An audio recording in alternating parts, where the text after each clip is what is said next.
Good afternoon, everybody. Welcome to the Frank and Pam Bearfield Training Center. I'm Captain Keith Sescaliba with the Hoover Police Department, and we're here today to provide you with the latest update in the Carlee Russell investigation. Joining me at the podium today will be Police Chief Nick Durzis, followed by Alabama Attorney General Steve Marshall. Chief Durzis will make a prepared statement. After Chief Durzis' statement is over with, Attorney General Marshall will also offer a few comments. Once that is completed, both gentlemen will return to the podium and you guys will have an opportunity to ask questions. With that, I will turn it over to Chief Durzis. Thank you, Captain. Good afternoon.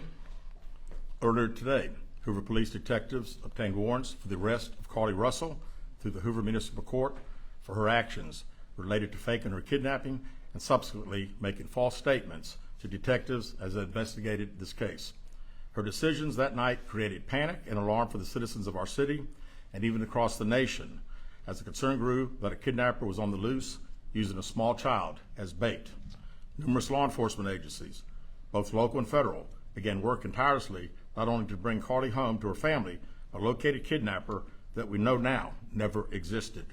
Many private citizens volunteered their time and energy into looking for a potential kidnapping victim that we know now was never in any danger. This story opened wounds for families whose loved ones really were victims of kidnappings, some of which even helped organize searches in hopes they could find Carlee's alive so that her family would not experience the pain and suffering that they felt when their loved ones never returned home. As we know, actions can have consequences, and that's why we're here today. This afternoon, Carlee Russell, with the assistance of her attorney, turned herself into the Hoover City Jail, where she was arrested for the following charges: false reporting to law enforcement authorities, Class A misdemeanor, $1,000 bond; falsely reporting an incident, a Class A misdemeanor with a $1,000 bond. Each of these charges carry up to a year in jail and potential fine of $6,000 upon conviction. Ms. Russell was released from jail after posting bond. We initially presented this case to District Attorney Lanice Washington, who agreed to handle prosecution through district court. After consulting with the Circuit Court of Jefferson County Bessemer Division, the case was referred back to municipal court for charging because the only applicable charges were misdemeanors. Judging from the amount of phone calls and emails that we've received from people all over the country, I know many are shocked and appalled that Ms. Russell is only being charged with 2 misdemeanors, despite all the panic and disruption her actions caused. Let me assure you, I too share the same frustration, but existing laws only allow the charges that were filed to be filed. I can tell you that I will be contacting our state legislatures on behalf of law enforcement in Montgomery and asking them to look at this law applied to these facts and urge them to add an enhancement to current legislation when somebody falsely reports kidnapping or another violent crime. Because of the attention this case has garnered, we've requested Attorney General Steve Marshall's office adopt this case, and they've agreed to do so. The Hoover Police Department wants to thank everyone that assisted us from the beginning and continues to assist us in this case as we work its way through the criminal justice system. Joining me at the podium today is State of Alabama Attorney General Steve Marshall. Thank you, Chief. Let me begin by commending Hoover Police Department Chief Durzis for his leadership in this investigation. Obviously, this captured many's attention as a result of not only the allegations themselves, but also the concern about a possible victim in being able to return her home. The work that was done by the Hoover Police Department was monumental in its lift, and the results of that work you are seeing come to fruition today with the charges that have been levied. I also want to commend the many other men and women of both state and federal law enforcement for their work collaboratively with the Hoover Police Department in assisting in this investigation. Chief, appreciate the opportunity to be able to partner with you in this prosecution. We will dedicate a team to be able to help the city of Hoover in handling these 2 individual charges and look forward to bringing this case to fruition. One thing I would add is that we don't see this as a victimless crime. There are significant hours spent, resources expended as a result of this investigation, and not only that, but the many men and women who are civilians that wore those yellow vests on a hot afternoon and evening looking for someone they thought was abducted, trying to be of assistance. We intend to fully prosecute this case and look forward to working with the Hoover Police Department moving forward. We also would tell you that we will continue to monitor this investigation to determine whether or not there are any additional charges that need to be brought, and we'll evaluate those as the facts are presented. Thank you. All right, at this time, we'll open the floor to questions. If you'll please raise your hand and identify yourself and your affiliation when I call on you. Dave. I'm CBS 42. This question for Mr. Attorney General.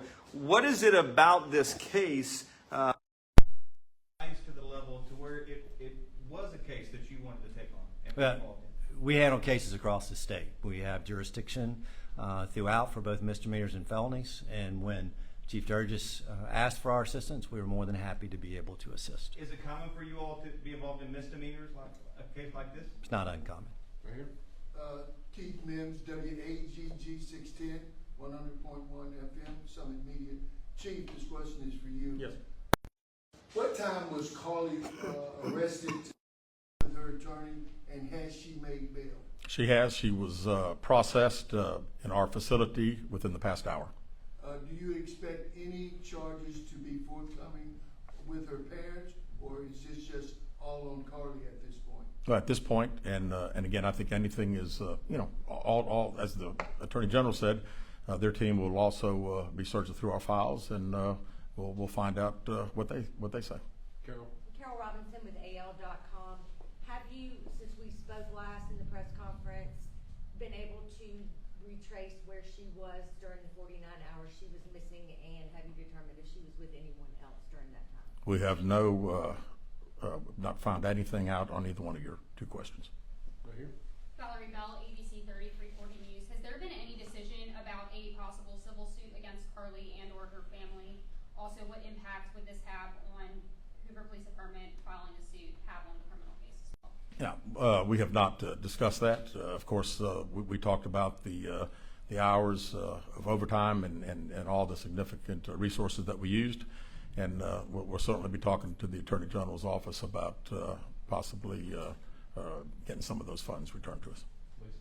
Lisa Crane, WBTN 13. In an earlier press conference, you outlined some items she had taken from her employer. Any potential theft charges for that? Those would have taken place in another jurisdiction, so we would not have charges ourselves. Ashlee Robinson, WBRC. Chief, do you mind repeating those charges and fines one more time for us? Sure.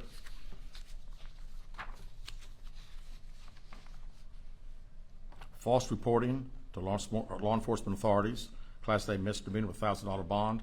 Falsely reporting an incident, a Class A misdemeanor with a $1,000 bond.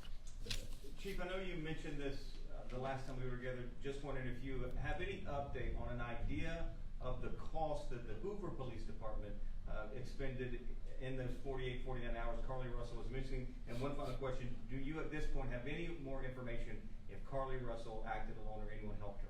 Yeah, we have not finished, obviously, the 49 hours. We've been certainly busy since her return, so I still don't have a total on that, and we don't have any idea where Carlee Russell was for 49 hours. Right here. Keith Mims, WAGG 610. Chief, let me ask you this. Going forward, there's been a lot of concern in the community as per young black and brown females being reported missing. Would Hoover and other agencies have the same fervor going forward as they did with the case with Carlee Russell? Absolutely. This, as I said initially, our focus was bringing Carlee home, and she got home. And then our focus has been to find out if there was a kidnapping. We found out there's not. We work every case like all other law enforcement does, so I don't have any concern anywhere that would be an issue. And can I echo what Chief said? I've been in law enforcement for 27 years. Law enforcement throughout this state. I've never seen anybody interested in the color of your skin in investigating a criminal case. And I expect, regardless of your gender, your race, when that report is filed, that Alabama law enforcement is going to do its job. Valerie Bell, ABC 3340 state when she arrived to the jail today, and is she seeking any help at this point in time? I was not there, so I really can't tell you exactly, and I really don't know anything else. All right, last question. Ashlee Robinson, WBRC. Chief, what are next steps after this? What is going to happen next? Well, right now, the Attorney General's office attorneys will start dealing with our detectives and going through case files and preparing prosecution, I presume. Thank you guys very much. Will y'all be releasing a mugshot? Yes, we will momentarily.